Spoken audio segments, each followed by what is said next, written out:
கடந்த மாதம் முழுதும் தேவன் நம்மளை கிருபையாக பாதுகாத்து வந்திருக்கிறார். ஆமென். திரும்ப நம்புறீங்க? எவ்வளோ பிரச்சனைகள், எவ்வளோ காரியத்தை சிக்கல்கள், எவ்வளோ பிரயாணங்கள்ல ஆண்டவர் கிருபை நம்மளை பாதுகாத்து கொண்டார். எத்தனோ நிகழ்ச்சியை நம்ம நியூஸ்ல கேட்கிறோம். இங்க விபத்து, இங்க ஆக்சிடென்ட், இங்க வியாதி, இங்க மரணம், நிறைய பிரச்சனையை சந்திச்சு பார்த்திருக்கிறோம். ஆனா தேவன் நம்மளை அதிசயமாய் நம்மளை பாதுகாத்து வந்திருக்கிறார். ஹல்லேலூயா. ஒரே ஒரு வசனம் மட்டும் வாசிப்போம். இந்த செப்டம்பர் மாதத்திலே கர்த்தர் கொடுக்கிற வாக்கு தத்துவம் என்னவென்றால், அருமையாக நேரம் எடுத்து வாசிங்கள். பிலிப்பியருக்கு எழுதின நிருபத்திலே, பிலிப்பியருக்கு எழுதின நிருபம் 4ஆம் அதிகாரம் 4ஆம் வசனத்தை வாசி கேட்போம். கர்த்தருக்குள் எப்பொழுதும் சந்தோஷமாயிருங்கள், சந்தோஷமாய் இருங்கள் என்று மறுபடியும் நான் சொல்லுகிறேன். ஹல்லேலூயா. அப்போஸ்தலனாகிய பவுல் பிலிப்பியர் சபைக்கு எழுதுகிறாரு பாருங்கள். அங்குள்ள விசுவாசியை அழகாக எழுதி அனுப்புகிறார். என்ன சொல்லுகிறார்? அருமையாக கர்த்தருக்குள் எப்படி இருக்கணுமா? நீங்க மகிழ்ச்சி, என்னங்க மகிழ்ச்சியா இருக்கணுமா? கர்த்தருக்கு ஸ்தோத்திரம் உண்டாகட்டும். ஆமா, திரும்ப சொல்றா, நான் மறுபடியும் சொல்றேன்னு சொல்லிட்டு அதே விஷயத்தை திரும்ப சொல்லுகிறார். கர்த்தருக்குள் மகிழ்ச்சியாய் ஆமா இருக்குன்னு சொல்லி மறுபடியும் சொல்லுகிறேன் அப்படின்னு சொல்லுகிறார். என்றால் மகிழ்ச்சி என்பது இன்னைக்கு அனைவருடைய வாழ்க்கையில பார்க்க முடியாத ஒரு காரியமாக இருக்கிறது. நிறைய பேர் பெரிய பணக்காரனா இருந்தாலும், நடுத்தர மக்களாக இருந்தாலும், மகிழ்ச்சி என்ற காரியம் அது ரொம்ப நீடிப்பது கிடையாது.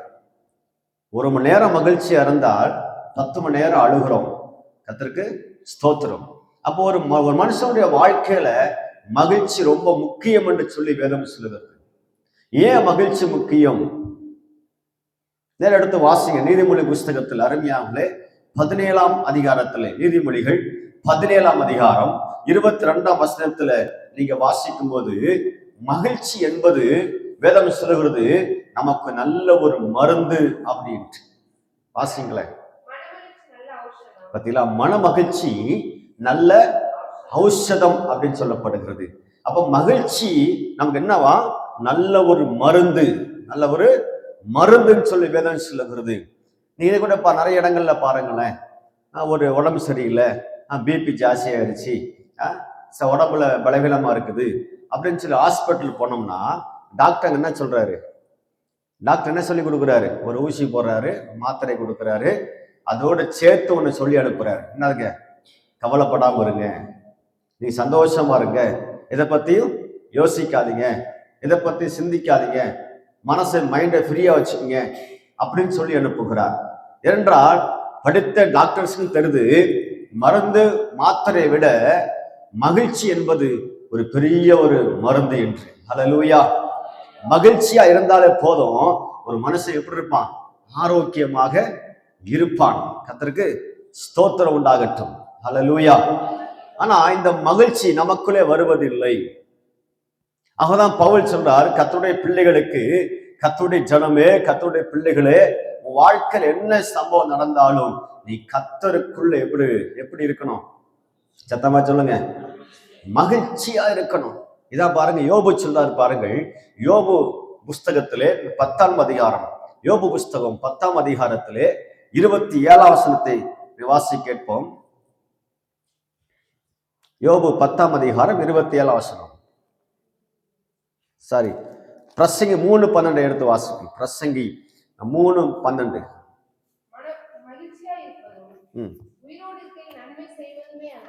மகிழ்ச்சியா இருப்பதும் உயிரோடு இருக்கும்போது நன்மை செய்வதே அல்லாமல் வேறொரு நன்மையும். ஹல்லேலூயா. திரும்ப வாசிப்போம். மகிழ்ச்சியா இருப்பதும் உயிரோடு இருக்கும்போது நன்மை செய்வதை அல்லாமல் வேறொரு நன்மையும் மனுஷனுக்கு இல்லை என்று அறிந்தேன். வேற நன்மையில மகிழ்ச்சியா இருக்கிறதா ஒரு மனுஷனுக்கு நன்மை. கர்த்தருக்கு மகிழ்ச்சியா இருக்கிறதா ஒரு மனுஷனுக்கு நன்மையாக இருக்கிறது. கர்த்தருக்கு ஸ்தோத்திரம் உண்டாவதாக. ஆனா கடைசி காலத்துல பாத்தீங்கன்னா பிசாசானவன் ஒருத்தரையும் மகிழ்ச்சியாக இருக்க விடுவதில்லை. நிறைய பேர் வேதனைப்படுத்தி கொண்டிருக்கிறான், நிறைய பேர் அருமையான துக்கப்படுத்தி கொண்டிருக்கிறான். ஆனா அவனுக்கு பிசாசுக்கு தெரியும், இவங்க மகிழ்ச்சியா இருந்துட்டாங்கன்னா என்ன செஞ்சிருவாங்க, ஆரோக்கியமா இருப்பாங்க, நன்மைகளை பெற்றுக்கொள்வாங்க அப்படின்ட்டு. அல்லேலூயா. அதனால இந்த கடைசி காலத்துல பிசாசு எந்தெந்த வகையில, எந்தெந்த ரீதியில, எந்தெந்த வழியில நம்மளை வேதனைப்படுத்த முடியுமோ, நம்ம துக்கப்படுத்த முடியுமோ, நம்மளோட மகிழ்ச்சியை கெடுக்க முடியுமோ, அதெல்லாம் அவன் செய்து கொண்டிருக்கிறான். ஆகவேதான் பவுல் சொல்லுகிறார், கிறிஸ்துவில் பிரியமானவர்களே, நல்லா கவனிக்கணும், கர்த்தருக்குள் எப்படிங்க மகிழ்ச்சியாய், ஆமா கர்த்தருக்குள் மகிழ்ச்சியா இருக்கணும், மகிழ்ச்சியா இருக்கணும். மறுபடியும் சொல்றேன், ஏன்னா ஏன் மறுபடியும் சொல்றேன்னு சொல்றாருன்னா, நம்மள மகிழ்ச்சியாய் இந்த பிசாசு என்ன செய்ய மாட்டான், இருக்க விட மாட்டான். அதனால நீ ஜாக்கிரதையாருன்னு சொல்லி மறுபடியும் நமக்கு ஞாபகப்படுத்துகிறார். கர்த்தருக்கு ஸ்தோத்திரம் உண்டாவதாக. ஹல்லேலூயா, ஹல்லேலூயா. அப்ப கர்த்தருக்குள் மகிழ்ச்சி, கர்த்தருக்குள் மகிழ்ச்சி எப்படி? கர்த்தர் ஆண்டவர் சமூகத்துல போய் ஜெபிப்போம், ஆண்டவர் நம்ம ஜெபத்தை கேட்ட உடனே சந்தோஷமா இருப்போம், கர்த்தர் பதில் கொடுத்துட்டாரு, நோயோடு வந்த நோய் சுகமாச்சு அதனால மகிழ்ச்சியா இருக்கிறேன், கரண்ட் பிரச்சனையோட வந்தேன், கரண்ட் பிரச்சனை நீங்கிருச்சு அதனால சந்தோஷமா இருக்கிறேன். அப்புறம் ஆண்டவர்கிட்ட என்ன கேட்டனோ ஆண்டவனுக்கு என்ன பண்ணிட்டாரு, கொடுத்துட்டாரு அப்படின்னு சொல்லி மகிழ்ச்சியா இருக்கக்கூடிய ஆட்கள் இருக்கிறாங்க. அந்த மகிழ்ச்சி நீடிப்பதில்லை. அல்லேலூயா. நல்ல அந்த மகிழ்ச்சி, ஆமா நீ ஜெபிக்கிற அற்புதம் நடக்குது, அடுத்த 2 நாள் 3 நாள் பார்த்தா இன்னொரு பிரச்சனை அடியே காத்துட்டு இருக்கும். ஆமா இல்லையா? ஆமா, ஒரு பிரச்சனை முடிஞ்சிச்சுப்பா சந்தோஷம் அப்படின்னு சொல்லி மகிழ்ச்சியா இருக்கும்போது அடுத்த பிரச்சனை கொண்டு வந்து நிறுத்துவான் பிசாசு. இப்ப திரும்ப நமக்கு துக்கம், திரும்ப நமக்கு வேதனை, இப்படிதான் வந்துகிட்டு இருக்கு ரொட்டேட்டா. ஹல்லேலூயா. அப்போ கர்த்தருக்குள் மகிழ்ச்சி என்றால் என்ன, அதான் பார்க்க போகிறோம். அப்போஸ்தலன் பவுல் சொல்றார், கர்த்தருக்குள் மகிழ்ச்சின்னு என்ன? அப்போ ஆண்டவர் செய்யும் போது, அற்புதம் நடக்கும் போது, அதிசயம் நடக்கும் போது நமக்குள்ள ஒரு மகிழ்ச்சி வருது பாத்தீங்களா, அதெல்லாம் மகிழ்ச்சி இல்லை. கர்த்தருக்குள் மகிழ்ச்சி என்பது வேதத்துல வாசிங்களேன், ஆபக்குக் 3ஆம் அதிகாரம், ஆபக்குக் 3ஆம் அதிகாரம் 17-18 வசனங்களை படிச்சு பார்ப்போம். நல்லா கவனிப்போம். கர்த்தருக்குள்ள மகிழ்ச்சின்னா என்ன அப்படின்னு சொல்லி தெரிஞ்சுக்கணும். வாசிங்க. அத்திமரம் துளிர்விடாமல் போனாலும், திராட்சை செடிகளில் பலன் உண்டாகாமல் போனாலும், ஒலிவ மரத்தின் பலன் அற்று போனாலும், வயல்கள் தானியத்தை விளைவியாமல் போனாலும், கிடையில் ஆற்று மந்தைகள் முதலற்று போனாலும், தொழுவத்திலே மாடு இல்லாமல் போனாலும், நான் கர்த்தருக்குள் மகிழ்ச்சியா இருப்பேன். இதுதாங்க கர்த்தருக்குள்ள மகிழ்ச்சியா இருக்கிறது. இதுதான் கர்த்தருக்குள்ள மகிழ்ச்சியா இருப்பது. என் வாழ்க்கையில் நஷ்டம் வந்தாலும், வேதனை வந்தாலும், பிரச்சனை வந்தாலும், நெருக்க வந்தாலும், கண்ணீர் வந்தாலும், அவமானம் வந்தாலும், என் தேவன் நல்லவன்னு சொல்லி கர்த்தர் என்னைக்காவது ஒரு நாள் என்னை காப்பாற்றுவார், கர்த்தர் என்னைக்காவது ஒரு நாள் என் குடும்பத்தை ஆசீர்வதிப்பார், என்னைக்காவது ஒரு நாள் என் கஷ்டமெல்லாம் போக்குவாருன்னு சொல்லி என் கர்த்தருக்குள்ள மகிழ்ச்சியா இருக்கிறது தான் அருமையாவுலே இந்த காரியம். கர்த்தருக்கு ஸ்தோத்திரம். ஆண்டவரை கேட்டு அதிசயம் நடக்கும் போது வரக்கூடிய மகிழ்ச்சி நிரந்தரம் அல்ல. ஆமா, அதான் பவுல் சொல்றாரு, நீ கர்த்தருக்குள்ள மகிழ்ச்சியா இருக்க என்ன செய்யணும், கற்றுக்கொள்ள வேண்டும். ஒரு தேவனுடைய பிள்ளை ஆண்டவருக்குள்ள மகிழ்ச்சியா இருக்க கற்றுக்கொண்டாலே போதும், பிசாசு வெட்கப்பட்டு ஓடுவான். கர்த்தருக்கு ஸ்தோத்திரம். யார் ஓடுவார்? பிசாசு. ஆமா, இந்த செப்டம்பர் மாதம் நீங்கள் உங்க வாழ்க்கையில அற்புதம் நடக்குதோ நடக்கலையோ, நன்மை நடக்குதோ இல்லையோ, அது சுகம் உண்டாகுதோ இல்லையோ, நீ ஆண்டவருக்குள்ள நீ மகிழ்ச்சியா இருக்கணும். ஹல்லேலூயா, ஹல்லேலூயா.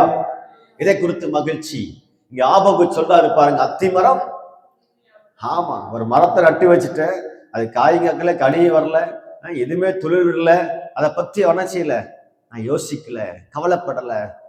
ஆட்டு மந்தையில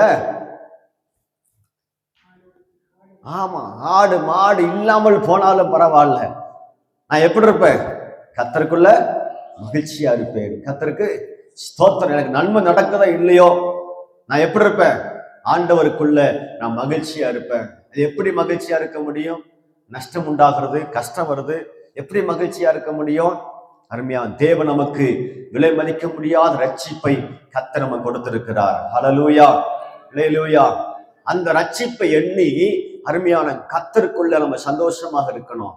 ஐயோ, அந்த உலகத்துல மனம்போன போக்குல போகணும், பாவத்துல வாழ்ந்தேன், அப்படிப்பட்ட என்ன ஆண்டவர் தூக்கி எடுத்து இன்னைக்கு ரத்தத்தினால கழுவி என்னே ஒரு மனுஷனாய் இந்த உலகத்தை நிறுத்தி வைத்திருக்கிறாரே அப்படின்னு சொல்லி அதை நினைச்சு நம்ம என்ன செய்யணும்? மகிழ்ச்சியா இருக்கணும். ஹல்லேலூயா. சங்கீதம் 20ஆம் சங்கீதத்திலே நீங்கள் 5ஆம் வசனம் படிக்கும் பொழுது தாவீது அங்க என்ன சொல்றாரு பாருங்கள். சங்கீதம் 20ஆம் சங்கீதம் 5ஆம் வசனம். எதுல மகிழ்ச்சியா இருக்கணும்? ரட்சிப்பினால், உமது ரட்சிப்பினால் நான் மகிழ்ந்துன்னு சொல்லுகிறார்.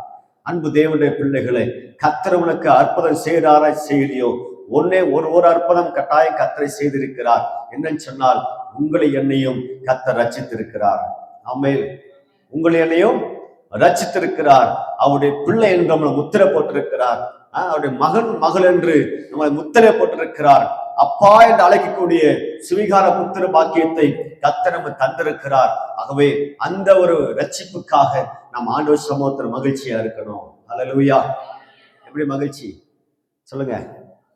நான் சிஎம் உடைய பிள்ளை எப்படி மகிழ்ச்சியா இருப்பான்? எங்க அப்பா முதலமைச்சர், அவனுக்கு சுகம் இருக்க இல்லையோ என்ன சொல்லிட்டாலேமா, எங்க அப்பா யார் தெரியுமா? அதுல ஒரு சந்தோஷம் அவனுக்கு. ஆமா, சிஎம் உடைய பிள்ளை அப்படின்ட்டு கர்த்தருக்கு. அது போல நம் வாழ்க்கையில பிசாசு என்ன சோதனைகள், என்ன பிரச்சனைகளை, நெருக்கத்தை இந்த மாதம் கொண்டு வந்தாலும் கர்த்தர் சொல்லுகிறார், நீங்கள் மகிழ்ச்சியாருங்கள். ஹல்லேலூயா. ரட்சிப்பினால மகிழ்ந்து களி கூறுங்கள். என்னை கர்த்தர் ரட்சித்திருக்கிறார். இந்த பாவத்திலிருந்து, இந்த உலகத்திலிருந்து கர்த்தர் தன்னுடைய ஒரே சொந்த பிள்ளையாக எனக்காக ரத்தத்தை சிந்தி ஆண்டவராகிய இயேசு என்னை பாவத்திலிருந்து மீட்டெடுத்திருக்கிறார், ரட்சித்திருக்கிறார். அந்த ஒரு காரியத்தை குறித்து என்ன செய்யுங்க? மகிழ்ச்சியா இருங்கள். ஹல்லேலூயா. இரண்டாவது எதுல மகிழ்ச்சியா இருக்கணும்? வாசிங்க. சங்கீதம் 119ஆம் அதிகாரம், சங்கீதம் 119ஆம் சங்கீதத்திலே நீங்க 92ஆம் வசனத்தை வாசிக்க கேட்போம். இரண்டாவதாக கர்த்தருடைய வேதத்துல மகிழ்ச்சியா இருக்கணும். முதல்ல எதுல மகிழ்ச்சியா இருக்கணும்? ரட்சிப்பினால நான் ரட்சிக்கப்பட்டு விட்டேன், நான் ஒரு தேவனுடைய பிள்ளை என்று சொல்லும் பொழுது நீ மகிழ்ச்சியா களி கூற வேண்டும். இரண்டாவதாக எதுல மகிழ்ச்சியா இருக்கணுமா? கர்த்தருடைய வேதத்துல, ஆண்டோடைய வேதத்தை நீங்க வாசிப்பதுல மகிழ்ச்சியா இருக்கணும். கர்த்தருடைய வார்த்தையை தியானிக்கிற காரியத்துல நீ மகிழ்ச்சியா இருக்கணும். கர்த்தருடைய வார்த்தைகளை கேட்கிற விஷயத்துல நீ மகிழ்ச்சியா இருக்கணும். ஹல்லேலூயா, ஹல்லேலூயா. புரிச்சலைங்களா? இந்த மாதிரி காரியத்துல யாரும் மகிழ்ச்சி காண்பிக்கிறது கிடையாது. ஏதோ சர்ச்சுக்கு வரோம், உட்காரோம், பிரசங்கத்தை கேட்கிறோம், 4 வார்த்தை நல்லா இருந்தா சோத்திரம்னு போறோம். அப்படி இல்லை. உண்மையான மகிழ்ச்சி, கர்த்தருக்குள்ள உள்ள மகிழ்ச்சி எதுன்னு சொன்னா, அருமையாவுள்ள கர்த்தரோட வார்த்தையை கேட்கும் போது உள்ளத்துல எப்படி வரணும்? ஒரு பெரிய மகிழ்ச்சி வரணும். ஹல்லேலூயா. மூன்றாவதாக சங்கீதம் 100ஆம் சங்கீதத்துல 2ஆவது வசனத்தை வாசிக்கும் போது எதுல மகிழ்ச்சியா இருக்கணுமா? வாசிப்போம். சங்கீதம் 100 2ஆம் வசனம்.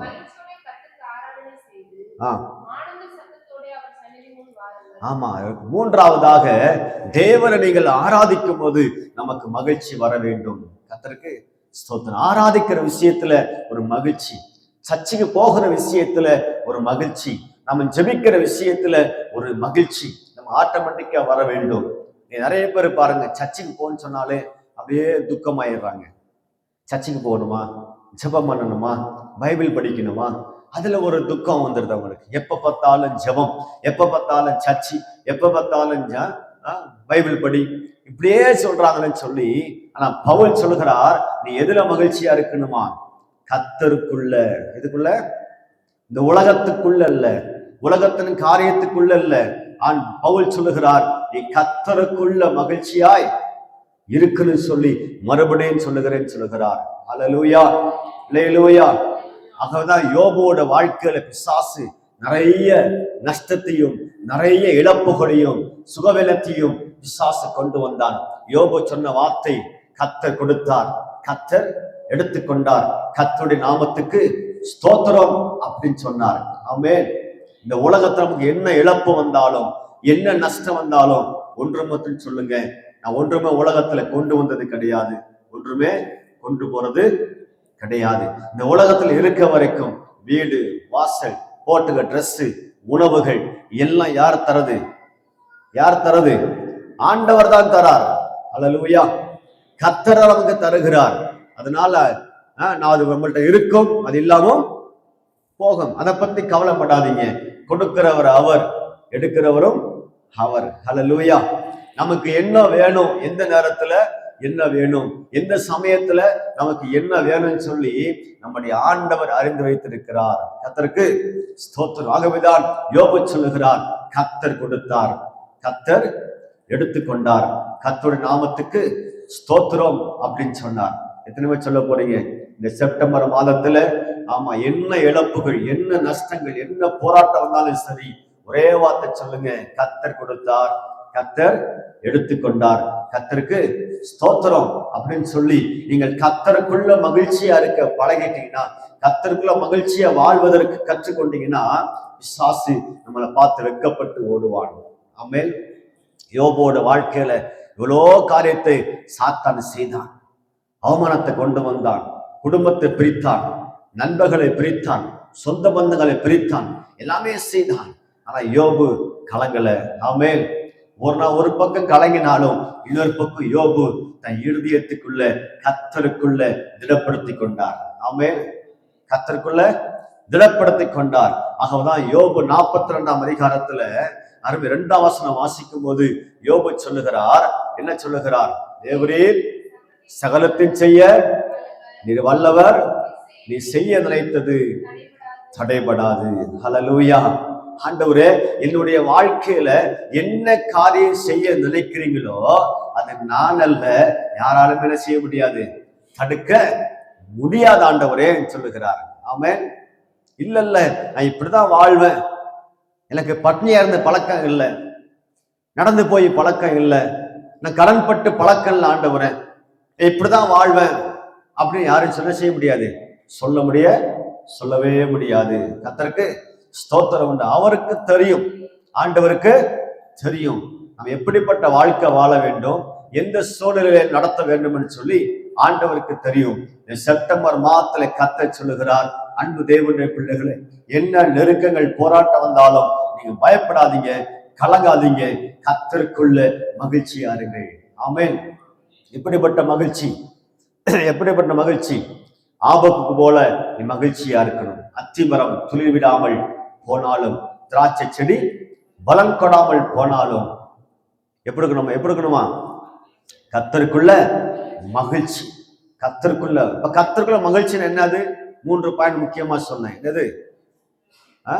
ரட்சிப்பை குறித்து சந்தோஷமா இருக்கணும். நான் ரட்சிக்கப்பட்டுட்டேன், நான் தேவனுடைய பிள்ளை, ஏசப்பா ரத்தத்தினால கழுவப்பட்டு, அதுல நீ மகிழ்ச்சியாரு.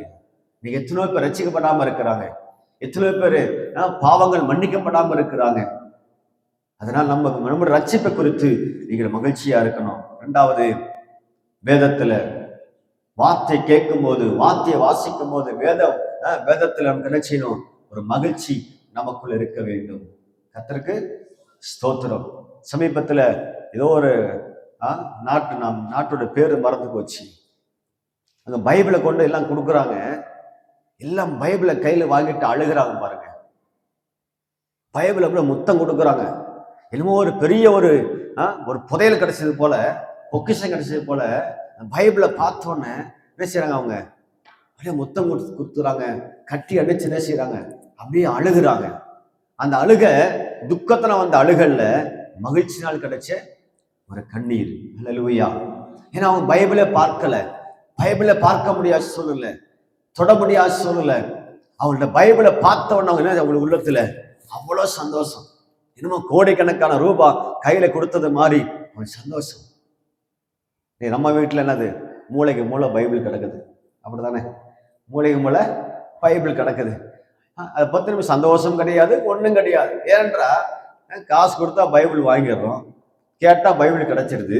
அதை பத்தி நமக்கு அக்கறையும் நமக்கு இல்லை. அந்த நாட்டு மக்கள் பாருங்க, பைபிளை பார்த்த உடனே பல லட்சங்கள் கையில வந்தது போல அவ்வளவு மகிழ்ச்சி அவங்களுக்கு. கர்த்தருக்கு ஸ்தோத்திரம். அதான் தாவீது சொல்றார், ஆண்டவரே உடைய வேதம் மாத்திரம் வசனம் மட்டும் மன மகிழ்ச்சியா இல்லாதிருந்தால் என் துக்கத்திலேயே நான் செத்து போயிருப்பேன்னு சொல்லுகிறார். ஹல்லேலூயா. அப்ப என்ன அர்த்தம்? தாவீது வாழ்க்கை நிறைய துக்கங்கள் வேதனைகள் வந்திருக்கிறது. தாவீது இந்த வேதத்தின் பிரகாரமாய் வசனத்தின் மூலமாய் அவர் தேற்றப்படுகிறார். ஹல்லேலூயா, ஹல்லேலூயா. அதான் சொல்றார், என்ன சொல்றாரு? கர்த்தர் மேய்ப்பரா இருக்கிறார், நான் தாழ்ச்சி அடையேன். ஹல்லேலூயா. அழகா சொல்றாரு, கர்த்தருக்கு மேய்ப்பர், நான் தாழ்ச்சி அடைய மாட்டேன். என் ஆண்டவன் மேய்க்கிறார், ஆண்டவன் நடத்துகிறார், நான் ஒருபோது என்ன செய்ய மாட்டேன். நான் தாழ்மையா இருக்க தாழ்ந்து போவதற்கு என்னை விட மாட்டார். அவன் அழகா நடத்துவார், அழகா பேசுவார், அழகா என் தேவையை சந்திப்பார் சொல்லி தாவீது கர்த்தரை குறித்து சொல்லுகிறார். ஆமென், ஹல்லேலூயா. அதனால இந்த செப்டம்பர் மாசத்துல நான் மகிழ்ச்சியா இருக்க கற்றுக்கொள்வோம், மகிழ்ச்சியா இருக்க பழகிக் கொள்வோம். கர்த்தர் நடத்துவார், கர்த்தர் செய்வார், கர்த்தர் சுகமாக்குவார், அவரனை பார்த்துக் கொள்வார், அவரனை பலப்படுத்துவார், அவர் எல்லா அவமானத்தையும் மாற்றுவார், என் கண்ணீரை துடைப்பார் அப்படின்னு சொல்லி நீ கர்த்தருக்குள்ள நீ மகிழ்ச்சியா இருக்கணும். கர்த்தருக்கு எத்தனை பேர் சொல்ல போறீங்க? எத்தனை பேர் சொல்ல போறீங்க? ஆமா, இதை குறிச்சு கலங்க மாட்டேன் சொல்லுங்க. இதை குறிச்சு கலங்க மாட்டேன், இதை பற்றி துக்கப்பட மாட்டேன், இனி கர்த்தருக்குள்ள மகிழ்ச்சியா இருப்பேன். ஆமா, அதுதான் நம்முடைய பலன். எதுங்க? மகிழ்ச்சியா இருக்கிறதா நம்முடைய பலன். அது கர்த்தருக்கு. ஆமா, என்னைக்கு நம்ம வாழ்க்கையில மகிழ்ச்சி இல்லையோ அதை தெரிஞ்சுக்கிய சாத்தான் நம்முடைய பலத்தை என்ன செய்யறான்? பலகீனப்படுத்துகிறான்.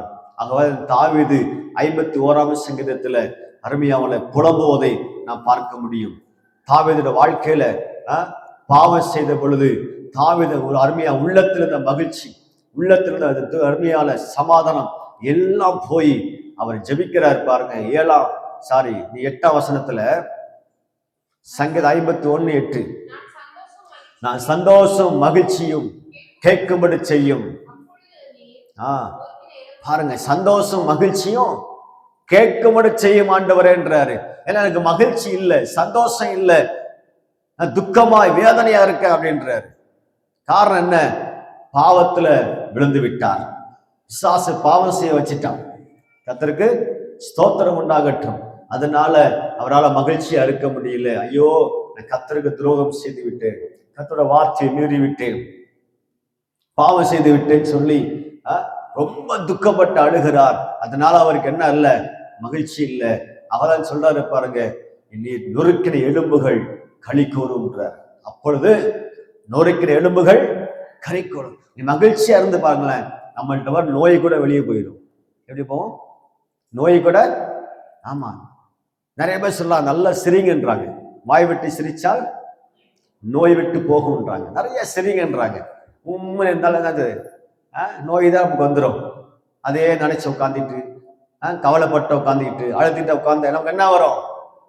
பிபி வரும், சுகர் வரும், எல்லாமே வந்துடும். வரிசையா வந்துட்டு இருக்கோம். அதனால நீ கர்த்தர் சொல்றாரு, கண்டதை யோசிச்சு, கண்டதை சிந்திச்சு, கண்டதை மைண்ட்ல வச்சுக்கிட்டு துக்கத்தோடு உட்கார்ந்து அழுதுல உட்கார்ந்து இருக்காத. அதுக்கு பதிலாக நீ கர்த்தருக்குள்ள மகிழ்ச்சியா இரு. ஹல்லேலூயா, ஹல்லேலூயா. எதுக்குள்ள மகிழ்ச்சியா இருக்கணும்? ஆமா, ஆண்டவருக்குள்ள ஜெபிங்க, வேத வாசிங்க, தேவனை ஆராதிங்க, பாடுங்க, துதிங்க. கர்த்தரை ரட்சித்திருக்கிறார், நான் தேவ பிள்ளையாக இருக்கிறேன், என் ஆண்டவராக இயேசு என் தகப்பனா இருக்கிறாரு சொல்லி அதுல மகிழ்ச்சியா இருங்க. இதுல மகிழ்ச்சி. எங்க அப்பா ஒரு சிஎம், எங்க அப்பா ஒரு மினிஸ்டர்னு சொல்லுவதில்ல உலக மனுஷன் மகிழ்ச்சியா இருக்கிறான். நான் நம்முடைய தகப்பன் எப்படிப்பட்டவர்? இந்த உலகத்தவே யாருமே உண்டாக்கினவர், உலகத்தை சிருஷ்டித்தவர். ஆமென். அப்படிப்பட்ட தெய்வத்தை நம்ம தகப்பனாக ஏற்றுக்கொண்டிருக்கிறோம். ஆமென். அப்படிப்பட்ட தெய்வத்துக்கு நம்ம பிள்ளைகளாக இருக்கிறபடினால நம்ம எப்படி இருக்கணும்? மகிழ்ச்சியா இருக்கணும். எப்படிங்க? ஏன் மகிழ்ச்சியா இருக்கணும்?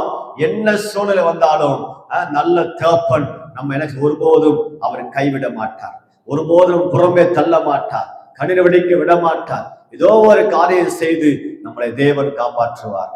ஆமென். அந்த நம்பிக்கையில நீ மகிழ்ச்சியா இருங்க, அந்த நம்பிக்கையில சந்தோஷமா இருங்க. இதுதான் பவுல் அங்க சொல்ல வருகிறார். நீ கர்த்தருக்குள்ள மட்டும் மகிழ்ச்சியாரு, மகிழ்ச்சியாரு.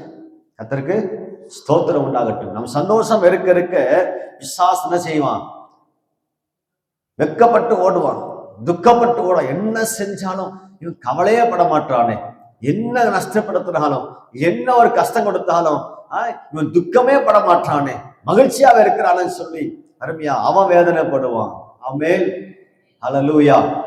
நம்ம அப்பா பத்தி நல்லா புரிஞ்சு வச்சுக்கணும். நம்முடைய அப்பா ஆண்டவராகிய இயேசு ஆண்டவர் நம்மளை ஒருபோதும் என்ன செய்ய மாட்டாரு, வெட்கப்படுத்தவே மாட்டாரு. ஆமென். செப்டம்பர் மாசத்துல அப்படி விசுவாசிங்க, அப்படி தேவன் நம்புங்க. எப்படி நம்புங்க? ஒருபோதும் என் ஆண்டவர் வெட்கப்படுத்த மாட்டார். ஏனென்றால் என்னை என் தேவன் ரட்சித்திருக்கிறார். ஆமென். அந்த ரட்சிப்பினால நான் மகிழ்ச்சியா இருக்கிறேன். அதனால ரட்சிக்கப்பட்டிருக்கிறபடினால என் தேவன் என்னை ஒருபோதும் என்னை கைவிட மாட்டார், அதிசயமா நடத்துவார்னு சொல்லி இன்னைக்கு விசுவாசிங்க, மகிழ்ச்சியா இருங்க. கர்த்தர் பெரிய காரியங்களை செய்வார். ஹல்லேலூயா. எல்லாம் முழங்கால் படிட்டு கண்களை மூடி வலது கரத்தை உயர்த்தி சொல்லுங்க, ஆண்டவரே, இத்தனை மாதங்களாக நான் துக்கப்பட்டு அழுது உட்கார்ந்திருக்கிற ஆண்டவரே, ஏதோ ஒரு விஷயத்துக்காக, ஏதோ ஒரு காரியத்துக்காக அதே நினைச்சு கொண்டு நான் துக்கத்திலே வாழ்ந்திருக்கிற ஆண்டவரே, வேதனையோட வாழ்ந்திருக்கிற ஆண்டவரே, இயேசுவே மன்னிங்க, என்ன மன்னிங்க ஆண்டவரே. ஹல்லேலூயா. இந்த உலகத்தினுடைய காரியத்தை காட்டிலும் ஆண்டவரே நான் தந்த ரட்சிப்பு விளையேறப்பட்டதாக இருக்குது ஆண்டவரே, விளையேறப்பட்டதாக இருக்குது அப்பா. அதை மறந்தவனாக, அதனுடைய மதிப்பு தெரியாதபடிக்கு நான் தேவையில்லாத காரியங்களை குறித்து ஐயோ நான் நிறைவேறலையே, என் ஜெபம் கேட்கப்படலையே, எனக்கு இந்த காரியம் நடக்கலையே, இது கிடைக்கலையே சொல்லி நான் துக்கப்பட்டு வேதனையோடு உட்கார்ந்திருக்கிற ஆண்டவரே, இயேசுவே மன்னியும், என்னை மன்னிங்க ஆண்டவரே. இந்த செப்டம்பர் மாதத்துல ஆண்டவரே என் வாழ்க்கையில என்ன சம்பவம் நடந்தாலும் நான் மகிழ்ச்சியா இருப்பேன் ஆண்டவரே. உமக்குள்ளாக மகிழ்ந்து களி கூறுவேன். எல்லா வாயத்திலையும் சொல்லுங்க, எல்லா வாயத்திலையும் சொல்லுங்க. ஹல்லேலூயா. எல்லா வாயத்திலையும் சொல்லுங்க. அன்பு தேவனுடைய பிள்ளையே, நிகழ்ச்சியை பார்த்து கொண்டிருக்கிற அருமையான தேவ சனமே, கர்த்தர் உன்னோடு பேசிக் கொண்டிருக்கிறார். உன்னோடு உன்னோடு கர்த்தர் உறவாடி கொண்டிருக்கிறார். கர்த்தருடைய வார்த்தை உனக்கு நேராய் புறப்பட்டு வந்து கொண்டிருக்கிறது. அநேக காரியங்களை குறித்து கவலைப்பட்டு கொண்டிருக்கிறாய், அநேக விஷயங்களை குறித்து துக்கப்பட்டு கொண்டிருக்கிறாய். அன்பு தேவனுடைய பிள்ளையே, ஹல்லேலூயா. கர்த்தர் சொல்லுகிறார், உனக்கு தேவையானது ஒன்றுதான், கர்த்தருக்குள்ள மகிழ்ச்சி, கர்த்தருக்குள்ள மகிழ்ச்சி. கர்த்தர் உன்னை அவருடைய பிள்ளையாய் தேர்ந்தெடுத்திருக்கிறார். ஆமா, சொந்த ஜனமாய் கர்த்தர் முன்குறித்திருக்கிறார். ஆமா, தேவனை உண்மையான தெய்வத்தை நீ ஆராதிக்கிறாய். ஹல்லேலூயா. அதனால அந்த காரியத்தை குறித்து நீ மகிழ்ச்சியாரு. உன்னுடைய தேவைகளை ஆண்டவர் சந்திப்பார். உன் நெருக்கத்தை கர்த்தர் மாற்றுவார். ஹல்லேலூயா.